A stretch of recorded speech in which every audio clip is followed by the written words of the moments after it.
The Chinese in the Sunset. So if you have time tonight to go peruse, please do. Okay. Now, without further ado, one thing I want to say about Chinatown Rising is the fact that we have films on Asian in America now that have, I guess, focuses a lot on Chinese exclusion or focuses on the newer immigrants that were past 1965. So that whole era of the civil rights era and the issues about Chinatown, etc., that's basically a not very well documented time period. So this is like a really big deal for many of us who really grew up in that era, that this next person I'd like to introduce, that Harry Chuck made an effort to capture that time period. So without further ado, Harry Chuck, could you please come up here and say a few words? What is it?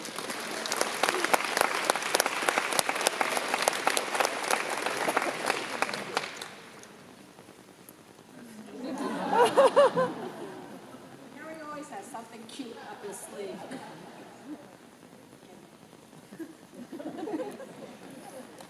I feel like I'm at the Oscars because they always have a movie star introducing the next person.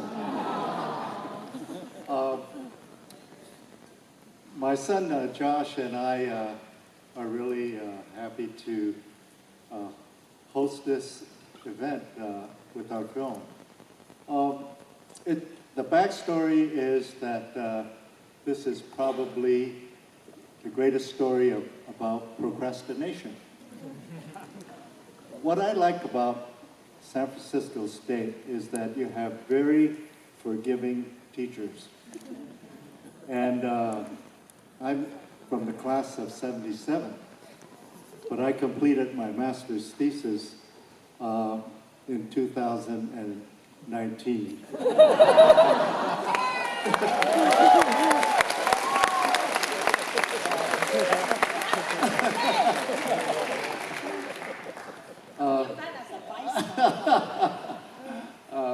Okay, well, you take it for what it's worth. So you'll see things here that will remind you of times past, and if you weren't around yet, your parents certainly knew something about these things. So you'll have some talking points at your next Thanksgiving dinner. So enjoy this, and We'll talk later. talk later. Thank you, everyone.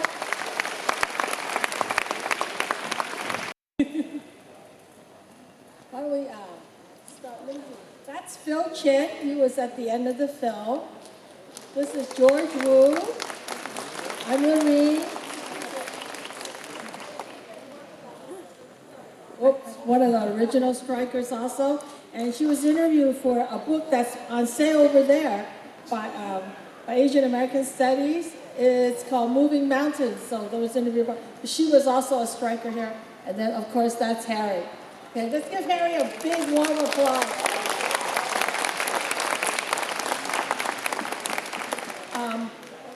I think what we're trying to do with this piece of it is to align this film along with also the time the Asian American Studies gave birth to itself. And here are some of the students, including myself, that went on strike. And I think for many of us, it affected us for the rest of our lives, okay? And I think the first thing is that I would like to ask Harry, in terms of making this film, why did you think the activist piece was an important piece in the film? Well, that's when Chinatown became transformed. Our family had begun living in Chinatown in the late 1800s. So, we were several generations along. But nothing ever changed. Nothing ever changed until our generation came into being, because we didn't have to be afraid of, being deported, because we were naturalized citizens. So it was important for people to be reminded that, things can change, and you can't get over the fear. And as we were making this film, we began to realize political climate that we're living in today. So you could begin to make the connections, and we thought that that was an important part, probably the most important piece of the film. Thank you. And Irene was also a participant of the strike. I mean, Irene was born in Huiping in China. She came here in 1953. She went to the public schools around Chinatown. She was raised in Chinatown. And I like her to actually talk about, because after the strike, she was key to a group of students that was part of what we call the San Francisco State Chinese American Planning Group. And her husband, Malcolm Collier, who's also in the audience, was also in the strike. And they were students who actually did a lot for, quote unquote, the establishment of the studies. Irene, you want to talk about it? All right. When I first set foot on the state campus in 1966, I felt that I could suddenly breathe. There was a lawn, and there were flowers growing along each walkway. I had grown up in Chinatown, where not a single blade of grass grew. The flowers, the cool fog, the smell of cut grass was suddenly a part of my life. I looked forward to my classes, but it was too good to be true. The professor in my literature class berated the Asian students for not participating in class discussions, just as my high school teachers did at Galileo High School. The professor in my immigrant history class only talked about the Jewish, Italian, and Irish immigrants. When my friend Gao Ao asked the professor, well, what about the Chinese? He dismissed it by saying that we were, quote, statistically irrelevant, unquote, at 3% of the population. I was so disappointed in my classes. When the student strike was called, I felt the need to participate. I saw the change in Chinatown. It was overcrowded. Young people were angry, and the schools were baffled. There were no social services. There were only a few Chinese police officers. There were no Chinese firefighters. There were no Muni bus drivers of Chinese descent, no Chinese politicians, and only a handful of Chinese teachers. The immigrants that I tutored were like me. Their mothers were seamstresses. Some lived in residential hotels that had no kitchens, no bathing facilities, and only one toilet per floor, as was shown in Harry's film. I wanted Asian American studies, which would develop teachers, counselors, social workers, healthcare professionals, and recreation directors who would provide desperately needed services for the community. After the strike, I took my first Chinese American history class from Phil Choi, and suddenly everything made sense to me. I understood suddenly why my father was so angry when he talked about the mo'o, the wooden houses. And I realized that those were the houses, the barracks of Angel Island, where he was incarcerated as a young boy. These classes were answers to questions I did not know I had. These classes unlocked the secrets that were hidden in my being. It was a Pandora's box that I was afraid to open until I got into the college and into the ethnic studies classes. I and several students were involved in the planning group, which would have input into classes, teachers, and course content. As dramatic as the strike was, it was this experience much later which showed me how important it was to pay attention to details when we are developing programs. And it is the attention to these details that would contribute to the success or failure of an idea. For instance, it was not enough to advocate for more ethnic literature in the San Francisco Unified School District. That is an appropriate goal, but it is not enough. And over the years, the Association of Chinese Teachers, a nonprofit San Francisco group that I work with, has met with school superintendents, school board members, schools, and committee heads. When we have confronted the makers of recommended reading lists, the excuse is that there are not enough good Asian American books, but that is not true. There are plenty of excellent titles. We have developed reading lists, held workshops, and created curriculum. Yet the beast that is public education is a shapeshifter, changing heads and players every year. So much needs to be done, and it is always a work in progress. And today, we have some of the executive board members of the Association of Chinese Teachers here tonight. Would you just raise your hand over there? Thank you. And for me, the strike is not over. The poverty that drove many of us to support the strike still exists. Students still live in residential hotels, and families are still struggling more than ever to get adequate food, sanitation, and shelter. We still need teachers. We still need counselors. We still need social workers. The hostility toward immigrants runs from our president on down, and sadly even from our members of our own communities. Their stereotypes that affected us then still pop up now. We still need you to join the strike. You do not need to carry a picket sign. You do not need to boycott classes, but you do need to pull out your checkbook. You need to pull out your phone to donate to social service agencies and political candidates.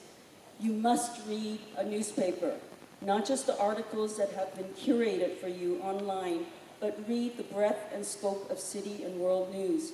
You can talk to friends who work in social service professions to find out what is not covered in the news. The strike is not over. Lastly, to the students in the audience, if you have not decided on a career, please consider becoming a teacher. I'm sorry I had to write this in advance, but I knew, it's the teacher in me. I have to be prepared. Sorry. That's okay. Amen. Thank you, Irene. It's not over. This is George Wu. George also came here from Hong Kong when he was 16. He attended public schools here, went to City College, was in the Navy for 4 years, and then actually he was one of the first group of students admitted by EOP, which was a strike settlement, to come to San Francisco State. And he came here and completed his BA. But what's really important, George became a professor in Asian American Studies. He was our chair in Asian American Studies for 10 years. And he is key in terms of how Asian American Studies and ethnic studies institutionalized itself, mainly through general education courses. I mean, he was the visionary in that. So, George, our question to you before they ask the question is, what was it like for you to be, quote unquote, kind of the leader, of a department during the early days of Asian American Studies? I never see myself as a leader. You hear me now? Yeah. Well, I never see myself as a leader. It's just that I come back to school. Mainly is that my unemployment ran out. I have to find some way to make a living, and I found that I can get GI Bill. And also, at that time, was in love with my wife, who's a student in San Francisco State. So everything is incidental. I really believe that I'm just doing my part. And I think the reason I'm maybe a little bit more advanced is because I generally was older than the rest of the people. That helps. And I've been working outside, so I bring so-called the street savvy into the university. And the eggheads didn't know how to deal with it. And so we won. Well, what were the main, in terms of being the chair at that time that you were a chair, what were some or one or two major hurdles that you saw the college have to go through and the department? Well, basically, chair of the department, the administration like to see you as their lackey. So they want you to control their faculty, control your department, make sure they don't make noise. So we just play with them a little bit. And I see myself as a shop steward, as a union leader for the worker, which is our faculty. So we do our thing. And the most obstacle is that we don't work hard enough, really. People come into university, teach, and they see it as an easy job. You teach 12 units, you got your money, and you want to leave. So we do one thing very unusual. We have a meeting every week, Friday at 4 o'clock on campus. That's going for years, and this has shocked the rest of the faculty, and they know we are for you. So the faculty actually contributed, and the community people who support the study contributed. It's really a good effort, and to be the chair is simply to take care of the paperwork, so to speak. Yes, and to give them help when they need to have it. Well, I don't know why now. After I retired in 2001, and since then many people started telling me things I didn't realize. They said a lot of the professors on campus was afraid of you. I mean, And I took great advantage of it. Because they view me as a gang leader at that time, which is fine with me. to say it. Thank you. They were scared of him. Then, last but not least is Phil Chen. He was also a student and a participant in the strike. I think Phil had an interesting story in terms of, being the new student in the department and the structure of the department at that time that actually solidifies much of his avocation for most of his life after San Francisco State. Could you remind them what that was? Because I don't think the current faculty have ever heard of it.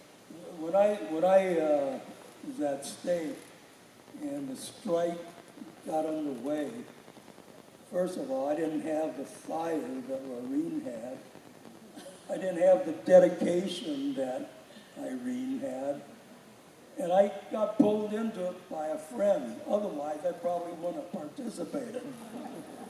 But along the way, especially when the planning group started meeting and the discussion was over the 9-unit block, it suddenly, connected with me.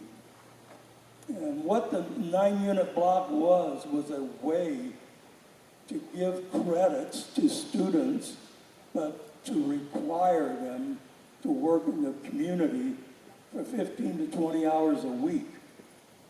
And that was a way that got me connected with people like Alice Barkley and Dick Barkley, and of course with George, people that I probably would have been very intimidated by. And working with them, I learned a lot. And working with Alice Barkley also got me involved with Harry with the Mailunion Project. And, Gordon Chen, who was fairly prominent in the film, who was the founder of the Chinatown Community Development Center, used to come by to visit me because we were roommates and friends. And I talked him into joining the Chinatown Coalition for Better Housing. And instead of worrying about gang kids, he ultimately got into housing and land use development. So we learned a lot working with Harry and with Linda. And out of that experience, we felt that it was important to continue that work. And that work ultimately resulted in the forming of the Chinatown Community Development Center, which Gordon chronicled in this book. It's called Building Community Chinatown Style. And you all should read this book. I think that starting that was kind of a response to how long it took to build the Mailunion Project. It took 10 years to do that. And we had you know, I had the chance to go to Washington, D.C. and come back, and it was still not done, okay? I mean, that's kind of gives you an idea of how long, you know, how slowly that project went. I have to say that Byrd and his staff should really be commended for the work that they've done in the last 43 years, where they've been able to acquire and build over 2,800 units of housing, which is really providing housing for nearly 5,000 people at rents that are unheard of in today's housing market.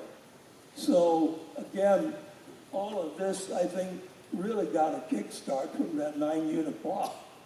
And I hope that at some point, you know, SF State will bring back that program or expand that program and get more of the students involved in the community.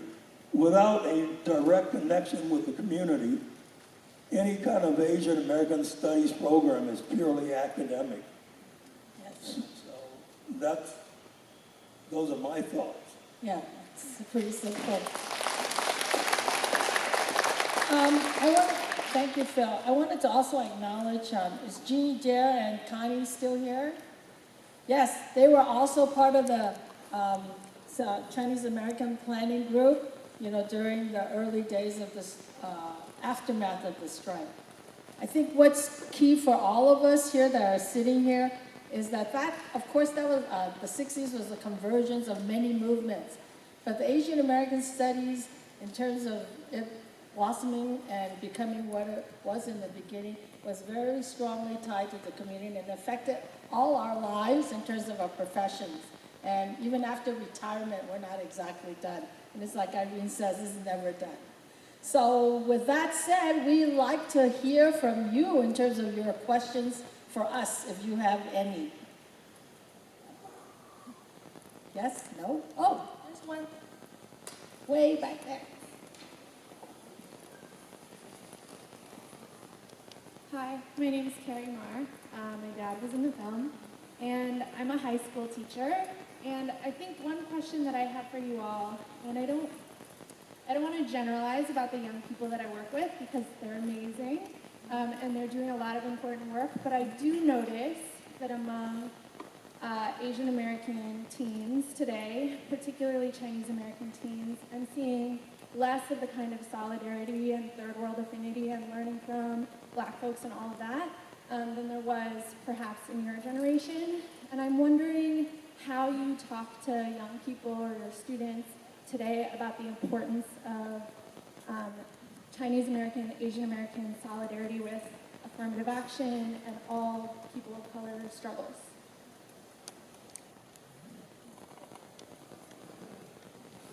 I'd like to answer that.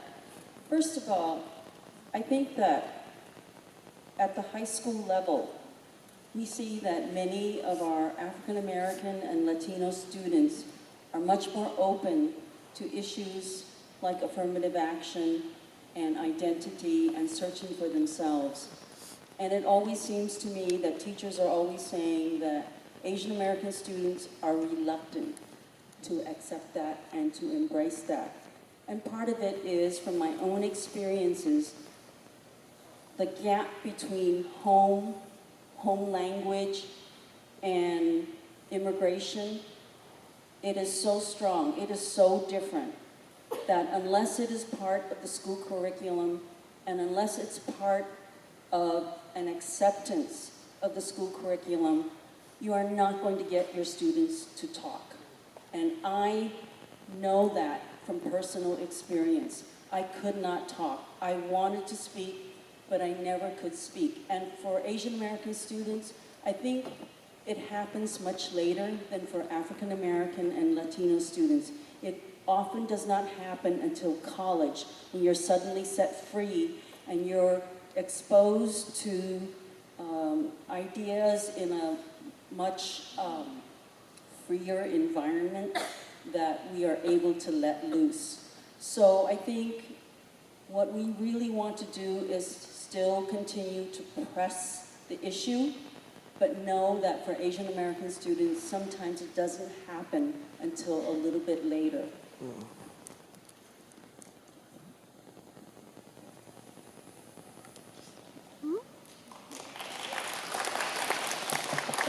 Another question? Okay, first one. Hello. Oh my goodness, this is very nervous-wracking. Hi, this is coming from a grad student last year, and yeah, I'm doing a videography just like Mr. Chuck did a while back. I have relatives living in Chinatown and have like my mom's cousins and kids and all that stuff. And when I saw some of the films that there were like beatings of students via police blows, I was like, holy crap, that reminds me of Hong Kong protesters and all that stuff. And the sheer hypocrisy that all those educations in general, and especially the higher ups, they were like giving them lemon squeezies on the ethnic studies in CCSF, which does concerns me quite so much. So what are your thoughts of it? And that didn't really happen to me until like I'm in college, and I've been exposed to hearing all types of stories, and I get to hear at least I get to hear my own family stories. Yay! Excuse me, do you have a question? Can I have your question? My question is, oh God, this is what do you what do you think about the what do you think about God damn, what do you think about the similarities of the current problems of the protesters from the higher educations of the night what was it 50 years ago and now, especially Hong Kong protests that I've been talking about. I mean, I brought it up a little bit. Well, I'm from Hong Kong. I was born in Hong Kong, and I remember how Hong Kong was under British rule. I personally do not understand what kind of freedom people are talking about they don't have right now in Hong Kong. When we would go on strike in the San Francisco State strike, the issue was very clear that we want to bring the education system open up to our community, to our people. And we want the curriculum to change so that our experience are manifested in it.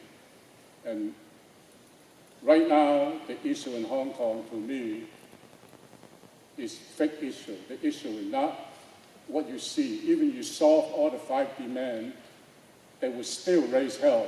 Basically, people feel hopeless in that situation because of economic reason. They live in very poor housing. The housing in San Francisco is not nearly as expensive as Hong Kong. Hong Kong is the most expensive city in the world. People live in few square feet, worse than the Chinatown rooming house. When you are a Hong Kong person right now, unless you have money, you look at your future, you see no future, and that's why they're raising hell. So, personally, I support any kind of hell raising, but I do not understand what the issue is that they're raising about. Because if you want a revolution, you got to do it quietly because the time is not right for them to do it. And I don't understand why they go around to American Council and ask for help, going to the British Council and ask for help. And I remember when I was a child, I was taught how the Western nation humiliated the Chinese, how they divided land from us, how they prevented us to advance in the world. And today, seems to me they're retreating a little bit from calling for Hong Kong independence. But personally, I don't think Hong Kong issue is going to be solved. I don't see how they're going to get out that the way that they are, with or without mainland Chinese intervention. Grace?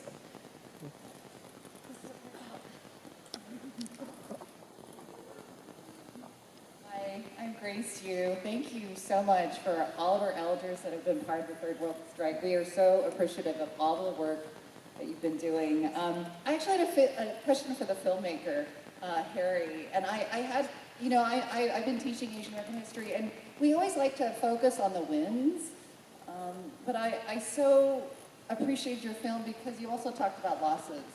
I had no idea about Barry Fong Torres, the story of Barry Fong Torres, and that was told. Also, the names of folks that were killed during the Golden Dragon Massacre, I so appreciated that. And it was almost sort of like there were so many stories that I was like, I wanted a sequel in terms of, I wanted to know what happened to those families. They were impacted by gang violence, and that one, of you at Colma at the memorial, I was so moved by all of those images, and for you to speak of the losses, it really moved me, and made me realize that we need to also we always talk about the wins, but we also need to talk about the losses as well. And you put names to those losses as well. I appreciated that. Thank you. I'll just give you a short response. This is my first and last film. No. But my son had a lot to do with completing this film. I was so old school that I was looking at film, and he was looking at digitized images, and just, creating miracles with his computer. And we do have a lot of footage that we did use. As by way of a confession, we had not anticipated completing this film until the end of this year. But back in March, we were asked to submit that film to a film fest, which really cut our time short. So the feedback we appreciate, because we have a lot more editing to do with this film, and future film will be short films in the classrooms, with an emphasis on certain themes. And so, we're very open to suggestions, and please feel free to go to ChinatownRising.com and leave us your feedback there. Harry, I have a request for Harry. I'd like to see a 45-minute film with concentration on the Mailing issue so that people can use in housing, because that issue itself manifests a lot of the problems and solutions, and also point out what people did at that time for Chinatown. So if you can do, at least get Josh to do it. Okay, well, I think that wraps it up for tonight, but before you leave, I'm supposed to make a couple of announcements. They're selling books, that's one. They're selling snacks to raise money for our students in AAS. And last but not least, there's free birthday cake. So thank you everyone for coming tonight. We appreciate it, and long live College of Ethnic Studies. Thank you.